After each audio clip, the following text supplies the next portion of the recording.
அல்லாஹ்வும் அல்லாஹ்வுடைய ரசூலும் சொல்றத அப்படியே ஏற்றுக்கொள்வதற்கு பேர் நஃப்ஸே முத்மஇன்னா. எந்த கேள்வியும் கேட்க மாட்டாங்க. அப்படிதான் சஹாபாக்கள் இருந்தாங்க. பரீராங்கிற ஒரு அடிமை பெண்ணுங்க, அந்த அடிமை பெண்ணுக்கு கொடுத்த அல்லாஹ் நஃப்ஸே முத்மஇன்னாவை பாருங்க. அந்த பெண் அடிமையா இருந்தாங்க, அவங்களுடைய கணவர் பரீராங்கிற ஒரு அடிமையா இருந்தாங்க. இந்த பரீராவுக்கு விடுதலை கிடைச்சிருச்சு. முதல்ல கணவன் மனைவி ரெண்டு பேரும் அடிமையா இருக்கும்போது மனைவிக்கு முதல்ல விடுதலை கிடைக்குதுன்னு வைங்க, அந்த பெண்மணி தன்னுடைய அடிமை கணவனை விட்டும் பிரியலாம். அந்த அம்மா நினைச்சா பிரியலாம். பரீராவுக்கு விடுதலை கிடைச்சிருச்சு.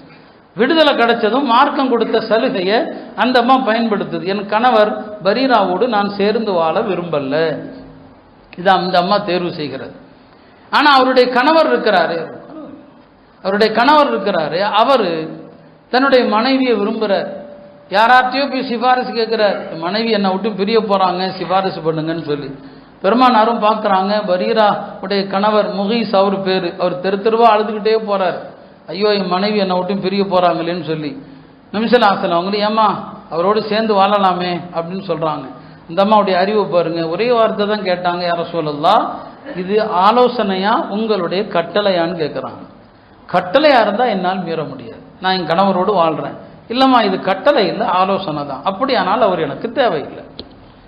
அப்போ நஃப்ஸே முத்மஇன்னா என்ன, எனக்கு பிடிக்கல, ஆனால் நீங்க சொன்னா கட்டளையா இருந்தால் நான் அவங்களோடு சேர்ந்து வாழ்றேன். ஏன்னா நீங்க அல்லாஹ்வுடைய ரசூல், உங்களுடைய கட்டளையை நடமீற முடியாது. அருமையானவர்களே, மார்க்கம் சொல்லுகிற விஷயத்துல அறிவு விஞ்ஞானம் இதெல்லாம் போகவே கூடாது. ஏவக்கூடியவன் அல்லாஹ், எத்தி வைக்கக்கூடியவன் அல்லாஹ்வுடைய தூதர், கட்டுப்படுவது நாம். இந்த 3 விஷயம்தான் மார்க்கம். அவ்வளவுதான், நமக்கு வேற எந்த பேச்சுக்கும் இங்க இடமே கிடையாது. நஃப்ஸே முத்மஇன்னா என்பது அல்லாஹ் சொல்வதை அப்படியே நம்பலாம். அருமையானவர்களே,